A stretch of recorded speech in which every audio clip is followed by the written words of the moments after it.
Assalamualaikum warahmatullahi wabarakatuh. Salam sejahtera untuk kita semua.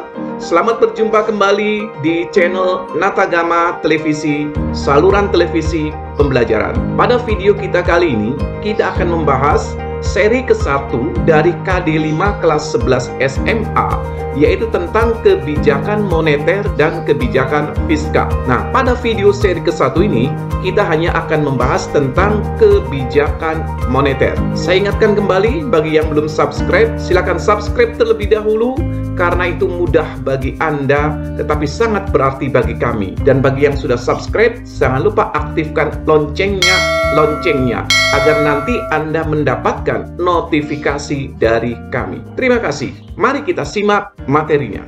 Sahabat Natagama Televisi, inilah indikator pencapaian kompetensi yang akan kita capai melalui tayangan video ini. Ada beberapa indikator pencapaian kompetensi di sini. Yang pertama, memahami definisi kebijakan moneter. Kemudian yang kedua, menjelaskan tujuan kebijakan moneter. Indikator yang ketiga, menjelaskan bentuk kebijakan moneter. Dan yang keempat, menyebutkan instrumen kebijakan moneter. Jadi, inilah nanti yang diharapkan mampu Anda kuasai setelah selesai menonton tayangan video ini. Biar tidak gagal paham, pastikan Anda tonton sampai selesai. Oke?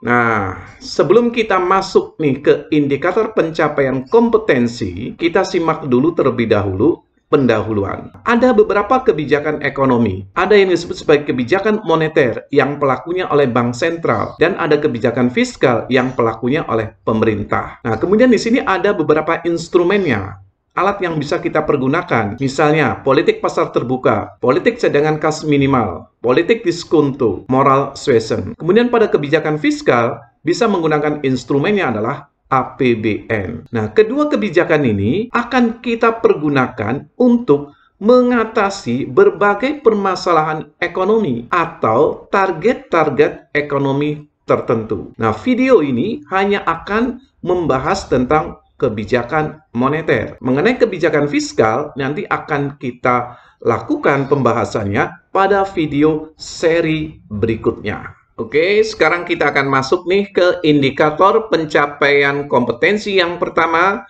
yaitu Anda mampu memahami definisi kebijakan moneter. Jadi, apa sih pengertian kebijakan moneter? Kebijakan moneter adalah kebijakan yang dilakukan oleh bank sentral untuk mempengaruhi jumlah uang yang beredar dalam rangka mengendalikan perekonomian. Saya ilustrasikan seperti ini. Di sini pelakunya itu adalah bank sentral. Jadi kebijakan moneter itu pelakunya bank sentral untuk mengendalikan jumlah uang yang beredar dalam rangka mencapai target-target ekonomi tertentu atau dalam rangka mengatasi permasalahan ekonomi tertentu. Nah, jumlah uang yang beredar ini bisa dikurangi, bisa pula nanti ditambah, tergantung nanti target perekonomian apa yang ingin dicapai. Nah, kebijakan moneter terkait dengan menambah atau mengurangi jumlah uang yang beredar, maka kita mengenal ada dua bentuk kebijakan moneter. Yang pertama, kebijakan moneter kontraktif atau tight money policy atau kebijakan uang ketat, yaitu kebijakan moneter dengan cara mengurangi uang yang beredar. Dan yang kedua adalah kebijakan moneter ekspansif atau easy money policy atau kebijakan uang longgar, yaitu kebijakan moneter dengan cara menambah jumlah uang yang beredar. Jadi mana yang mau dipakai nih? Apakah kebijakan moneter kontraktif atau ekspansif? Apakah menambah atau mengurangi jumlah uang yang beredar? Nanti tergantung tujuan yang akan dicapai. Nah, sekarang kita masuk nih ke indikator pencapaian kompetensi yang kedua. Apa saja tujuan dari kebijakan moneter? Nah, yang pertama, kita lihat di sini, mengendalikan inflasi berdasarkan target inflasi yang sudah ditetapkan oleh pemerintah. Jadi di sini, bank sentral membantu pemerintah untuk mencapai target inflasi yang sebelumnya sudah ditetapkan atau diistilahkan sebagai inflation targeting framework, mencapai target inflasi tertentu yang sebelumnya ditetapkan oleh pemerintah. Jika nanti dalam perjalanan inflasi itu terlalu tinggi, maka nanti Bank Sentral memiliki tugas menurunkan supaya tingkat inflasi ini ada dalam target. Jika terlalu rendah, maka juga harus dinaikkan agar nanti tingkat inflasi itu ada dalam target. Nah, itu yang dimaksud dengan Inflation Targeting Framework atau ITF. Nah, ini tujuan yang pertama. Tujuan yang kedua, kebijakan moneter ini memiliki tujuan menjaga volatilitas kurs agar tidak berlebihan. Jadi supaya kurs ini tidak terlalu fluktuatif, karena kalau kurs terlalu fluktuatif ya, pergerakan nilai tukar rupiah terhadap mata uang asing ini terlalu fluktuatif, gampang terlalu naik turun secara drastis dalam waktu sekejap, itu akan menyebabkan adanya ketidakpastian bagi para pelaku ekonomi. Itu tidak baik ya. Maka itu Bank Sentral melalui kebijakan moneter memiliki tugas menjaga volatilitas kurs. Tujuan yang ketiga, Bank Sentral ini memiliki tujuan mengatur keseimbangan neraca pembayaran. Jadi misalnya ketika neraca pembayaran itu mengalami defisit ya, terlalu banyak kita mengimpor sementara ekspor kita terhambat, maka Bank Sentral ini memiliki tugas supaya neraca pembayaran ini mencapai keseimbangan. Bagaimana nih Bank Sentral menekan impor? Bagaimana nanti cara Bank Sentral agar ekspor ini meningkat? Nah, dalam hal ini berarti Bank Sentral juga memiliki tugas seperti itu. Nah, kemudian tujuan yang keempat, meningkatkan pertumbuhan ekonomi. Jadi bersama-sama dengan pemerintah, Bank Sentral ini harus bisa mencapai target pertumbuhan ekonomi yang sudah ditetapkan. Nah, kemudian yang kelima, melalui kebijakan moneter juga, Bank Sentral ini bisa memperluas lapangan kerja atau mengatasi pengangguran. Ketika pengangguran terlalu banyak, maka Bank Sentral harus bisa mendorong iklim investasi yang nanti bisa menyerap tenaga kerja. Nah, di Indonesia ya, yang bertugas sebagai bank sentral adalah BI atau Bank Indonesia. Nah, Bank Indonesia itu memiliki tujuan tunggal. Apa tujuan tunggal Bank Indonesia? Yaitu stabilitas rupiah terhadap harga dan stabilitas rupiah terhadap mata uang asing. Artinya di sini ya, segala tujuan yang dilakukan oleh Bank Sentral, dalam hal ini Bank Indonesia, nanti bermuara pada stabilitas rupiah terhadap harga dan terhadap mata uang asing. Paham?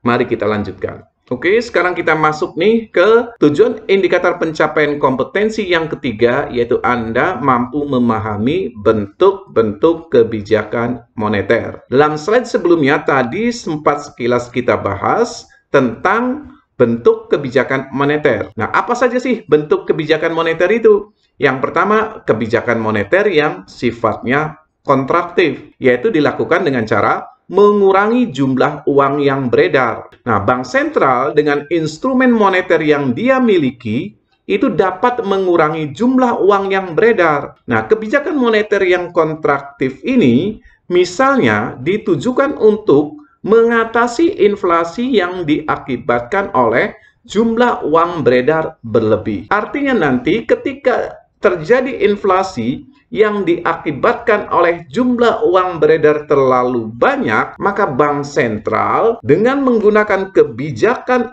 moneter yang bersifat kontraktif, dia nanti akan mengurangi jumlah uang yang beredar. Bagaimana caranya? Nah, caranya nanti ya, setelah kita mempelajari instrumen-instrumennya. Kebijakan moneter yang bersifat kontraktif juga bisa digunakan untuk mengatasi inflasi akibat daya beli masyarakat yang berlebihan. Kita pernah pelajari ini pada saat kita mempelajari topik tentang inflasi. Nah, kemudian kebijakan moneter yang sifatnya kontraktif ini bisa pula digunakan untuk mengatasi atau menstabilkan kurs mata uang. Ketika mata uang kita itu mengalami depresiasi secara berlebihan, maka ini bisa kita gunakan kebijakan moneter yang sifatnya kontraktif. Kemudian, kebijakan moneter yang kontraktif ini juga bisa untuk mengatasi defisit dari neraca pembayaran.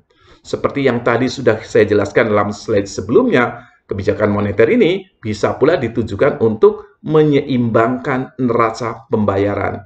Jadi nanti kalau ada defisit neraca pembayaran, Bank Sentral bisa mempergunakan kebijakan moneter yang sifatnya kontraktif. Kemudian yang kedua, kebijakan moneter yang bersifat ekspansif yang dilakukan dengan cara menambah jumlah uang yang beredar. Nah, Bank Sentral dengan instrumen moneter yang dimiliki, nanti kita akan belajar ini ya, instrumen atau alat dari kebijakan moneter. Itu dapat nanti dengan instrumen yang dimilikinya dapat menambah jumlah uang beredar. Misalnya untuk tujuan mengatasi deflasi. Jadi ketika deflasi nanti Bank Sentral itu bisa menambah jumlah uang yang beredar. Nah, ini disebut sebagai kebijakan moneter yang sifatnya ekspansif, menambah jumlah uang yang beredar. Nah, kebijakan moneter yang bersifat ekspansif itu bisa pula digunakan untuk meningkatkan investasi atau mengurangi jumlah pengangguran. Bank Sentral misalnya mempermudah pemberian pinjaman atau menurunkan tingkat suku bunga. Nah, kita nih sudah mulai membicarakan soal instrumen ya, suku bunga. Ketika suku bunga bank itu diturunkan, maka nanti akan bisa meningkatkan investasi. Nah, kemudian kebijakan moneter yang sifatnya ekspansif juga itu bisa untuk mendorong daya beli masyarakat. Sekarang kita akan masuk ke indikator pencapaian kompetensi berikutnya, yaitu Anda mampu memahami instrumen kebijakan moneter. Nah, ada banyak instrumen kebijakan moneter. Di antaranya, satu, politik pasar terbuka. Kemudian politik cadangan kas minimal atau giro wajib minimal. Yang ketiga, politik diskonto. Nah, dalam video ini juga nanti kita akan mempelajari instrumen moneter lainnya selain tiga ini. Nah, mari kita simak apa saja instrumen kebijakan moneter. Yang pertama, kita akan membahas tentang politik pasar terbuka. Apa sih kebijakan atau politik pasar terbuka itu? Adalah kegiatan bank sentral dengan jalan melakukan jual beli, ya, ada jual dan beli surat-surat berharga jangka pendek. Nah, jika bank sentral itu menginginkan adanya penambahan jumlah uang beredar yang ada di masyarakat, maka bank sentral akan membeli surat-surat berharga dari bank-bank umum berupa sertifikat Bank Indonesia dan dari pemerintah, misalnya surat berharga negara atau SBN dan surat utang negara. Nah, sebaliknya jika bank sentral itu ingin mengurangi jumlah uang beredar yang ada di masyarakat, maka akan menjual surat berharga kepada bank umum dan masyarakat. Nah, jadi saya ilustrasikan seperti ini. Dengan menggunakan politik pasar terbuka, maka bank sentral ini bisa membeli, bisa menjual surat-surat berharga. Kalau membeli, berarti tujuannya untuk menaikkan jumlah uang yang beredar. Kalau menjual, berarti tujuannya untuk menurunkan jumlah uang yang beredar. Nanti selanjutnya ke sini ya, dengan menaikkan jumlah uang beredar itu apa sih sasaran ekonominya? Atau dengan menurunkan jumlah uang beredar di sini, apa selanjutnya sasaran ekonominya? Misalnya, ketika kita nanti ingin mengatasi inflasi, maka dengan politik pasar terbuka, bank sentral itu akan menjual surat berharga. Karena dengan menjual surat berharga, berarti akan menurunkan jumlah uang, mengurangi uang beredar yang ada di masyarakat. Uang beredar yang ada di masyarakat ini nanti akan masuk ke kas bank sentral. Bank sentral menjual surat, bank sentral nanti akan menerima uang. Maka kalau menjual, berarti menurunkan jumlah uang. Nah, itu bisa digunakan untuk mengatasi inflasi. Nah, kemudian instrumen berikutnya adalah giro wajib minimum atau cadangan kas minimum. Apa itu giro wajib minimum? adalah dana atau simpanan minimum yang harus dipelihara oleh bank. Jadi bank ini harus memiliki cadangan yang disimpan dalam bentuk rekening giro yang ditempatkan di Bank Indonesia. Jadi istilahnya kalau bank itu punya dana, sebagian dananya ini harus disimpan di bank sentral dalam bentuk giro wajib minimum. Nah, persentasenya ya, persentase berapa yang harus disimpan di bank sentral itu didasarkan pada simpanan pihak ketiga yang ada di bank. Semakin kecil persentase tersebut, maka semakin besar kemampuan bank memanfaatkan likuiditasnya atau memanfaatkan dana yang dia miliki untuk memberikan pinjaman kepada masyarakat. Sebaliknya, semakin besar persentasenya, maka akan semakin berkurang kemampuan bank untuk memberikan pinjaman. Bisa nggak dipahami logikanya? Kalau semakin besar persentase yang harus dicadangkan di bank sentral, maka nanti kemampuan bank untuk memberikan pinjaman akan semakin kecil. Mengapa? Karena kan dananya ini disimpan di bank. Semakin besar yang harus disimpan, maka semakin kecil nanti yang bisa dikeluarkan oleh bank untuk memberikan pinjaman ke masyarakat. Dan sebaliknya, semakin kecil berarti semakin besar yang bisa dipinjamkan oleh bank kepada masyarakat. Jadi kalau saya ilustrasikan seperti ini, dengan menggunakan politik cadangan kas minimum, maka bank sentral ini bisa menaikkan cadangan dengan tujuan menurunkan jumlah uang. Bisa dengan menurunkan cadangan dengan tujuan menaikkan jumlah uang yang beredar. Paham? Oke, selanjutnya kita akan masuk ke instrumen moneter berikutnya, yaitu politik diskonto atau politik tingkat suku bunga. Apa itu politik diskonto? Adalah kebijakan yang dikeluarkan oleh bank sentral untuk menambah atau mengurangi jumlah uang yang beredar di masyarakat dengan cara menaikkan atau menurunkan suku bunga acuan bank. Apa sih maksudnya suku bunga acuan bank? Adalah suku bunga yang diberikan oleh bank sentral terhadap dunia perbankan, yang nanti pada akhirnya akan mempengaruhi suku bunga bank-bank ini kepada masyarakat.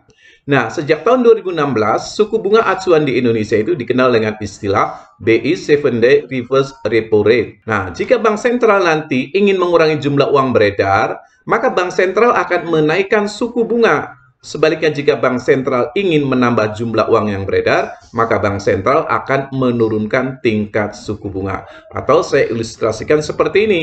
Dengan politik diskonto, maka bank sentral itu bisa menaikkan suku bunga bank, bisa pula menurunkan suku bunga bank. Kalau nanti menaikkan suku bunga bank, akan menurunkan jumlah uang yang beredar. Ketika nanti bank sentral menurunkan suku bunga, berarti nanti akan menaikkan jumlah uang yang beredar. Jadi nanti di sini tergantung nih sasaran ekonomi apa yang akan dicapai ya. Apakah nanti bank sentral akan menaikkan suku bunga atau menurunkan suku bunga. Nah, selanjutnya kita akan pelajari instrumen moneter lainnya. Jadi sekali lagi ada banyak itu kebijakan moneter. Nah, instrumen moneter lainnya antara lain kebijakan kredit selektif atau kredit longgar. Jadi kebalikannya nih, kredit selektif atau kredit longgar. Berarti kebijakan ini dengan cara mempersulit atau memperlonggar kemudahan untuk mendapatkan pinjaman. Kemudian kebijakan ketentuan DP minimal. Jadi ketika kita mengajukan kredit misalnya kepemilikan kendaraan, maka nanti ada ketentuan DP minimal ini ditentukan oleh bank sentral. Kemudian kebijakan pagu kredit untuk nasabah dengan ketentuan seperti ini, maka nanti pagu kreditnya tidak boleh melebihi sekian. Nah, itu berarti kebijakan pagu kredit. Kemudian kebijakan atau instrumen moneter lainnya, bisa pula di sini bank sentral itu melakukan intervensi langsung ke pasar uang. Dia bank sentral ini bisa menjual valuta asing atau membeli valuta asing. Nah, kemudian kebijakan moneter yang kelima, yaitu kebijakan moral suasion, adalah kebijakan yang dilakukan oleh bank sentral itu dengan melakukan pertemuan dengan pimpinan bank. Nah, untuk apa? Agar nanti bank-bank umum ini mengikuti langkah-langkah yang sejalan dengan yang dilakukan oleh Bank Indonesia selaku bank sentral. Misalnya, Bank Indonesia ini akan menaikkan tingkat suku bunga bank dengan tujuan mengurangi jumlah uang yang beredar, maka bank umum harus mengikuti kebijakan serupa yang sifatnya untuk mengurangi jumlah uang yang beredar. Nah, ini disebut sebagai himbauan moral atau moral suasion. Sahabat Natagama Televisi, sekarang saya akan memberikan contoh bagaimana penerapan kebijakan moneter untuk mengatasi permasalahan ekonomi. Di sini saya menyajikan 3 instrumen kebijakan moneter, yaitu politik pasar terbuka, politik diskonto, dan politik cadangan kas minimal. Dengan politik pasar terbuka, nanti bank sentral itu bisa menjual surat berharga atau membeli surat berharga. Dengan menggunakan politik diskonto, maka nanti bank sentral bisa menaikkan suku bunga atau menurunkan suku bunga. Dengan politik cadangan kas minimal, nanti bank sentral itu bisa menaikkan cadangan kas atau menurunkan cadangan kas dari perbankan. Nah, misalnya di sini permasalahan ekonomi yang terjadi adalah inflasi. Maka dengan kebijakan politik pasar terbuka, bagaimana nih bank sentral mengatasi inflasi? Maka caranya nanti bank sentral itu akan menjual surat-surat berharga. Jadi misalnya ketika terjadi inflasi yang diakibatkan oleh jumlah uang beredar itu terlalu banyak, maka nanti bank sentral harus menjual surat-surat berharga. Kenapa dijual? Karena kalau bank sentral menjual surat berharga, dana yang ada di masyarakat ini akan masuk ke bank sentral. Artinya mengurangi jumlah uang yang beredar. Kemudian dengan politik diskonto, bagaimana nih bank sentral mengatasi inflasi? Maka bank sentral nanti akan menaikkan suku bunga. Mengapa harus dinaikkan? Karena nanti dengan kenaikan suku bunga, masyarakat itu akan tertarik untuk menyimpan uangnya di bank. Perbankan akan tertarik untuk menyimpan uangnya di bank sentral, sehingga nanti akan mengurangi jumlah uang beredar yang ada di masyarakat. Nah, kemudian dengan menggunakan politik cadangan kas minimal, maka bank sentral nanti akan menaikkan cadangan wajib, cadangan kas minimal dari perbankan yang harus disimpan di bank sentral. Nah, dengan naiknya cadangan kas, maka ini akan mengurangi kemampuan bank untuk menyalurkan pinjaman ke masyarakat, sehingga nanti akan mengurangi uang beredar yang ada di masyarakat. Nah, tetapi di sini ketika permasalahan yang berbeda, misalnya yang terjadi adalah pengangguran, maka nanti kebijakan yang akan kita pakai itu bisa nanti berlawanan dengan kebijakan yang tadi ketika mengatasi inflasi. Ketika terjadi pengangguran, maka dengan politik pasar terbuka, apa yang harus dilakukan bank sentral? Bank sentral nanti kebalikannya, dia nanti akan membeli surat berharga. Karena nanti dengan membeli surat berharga, akan ada uang atau dana yang keluar dari bank sentral. Dana yang keluar dari bank sentral ke masyarakat ini akan mendorong investasi atau kegiatan usaha yang ada di tengah masyarakat. Nah, kemudian dengan politik diskonto, jika terjadi pengangguran, maka suku bunga bank itu harus diturunkan. Karena dengan turunnya suku bunga bank akan mendorong masyarakat untuk melakukan pinjaman ke bank. Nah, pinjaman ini nanti bisa digunakan untuk kegiatan investasi yang bisa menciptakan lapangan kerja. Nah, dengan menggunakan politik cadangan kas minimal, jika terjadi pengangguran, maka politik cadangan kas minimal atau cadangan kas minimal ini harus diturunkan. Karena dengan diturunkan, nanti akan menambah kemampuan bank dalam memberikan pinjaman kepada masyarakat, yang nanti pada akhirnya akan mendorong investasi. Investasi meningkat akan menyerap tenaga kerja, bisa mengatasi pengangguran. Oke, itulah contoh penerapannya. Terima kasih Anda sudah menonton tayangan video kami. Jangan lupa berikan like untuk video ini. Jika ada saran dan pertanyaan, silakan tinggalkan di kolom komentar. Jika Anda menganggap tayangan ini menarik dan berguna bagi orang lain, silakan share. Bagi yang belum subscribe, silakan subscribe terlebih dahulu. Bagi yang sudah subscribe, jangan lupa aktifkan loncengnya. Wassalamualaikum warahmatullahi wabarakatuh. Sampai jumpa kembali di channel Natagama Televisi.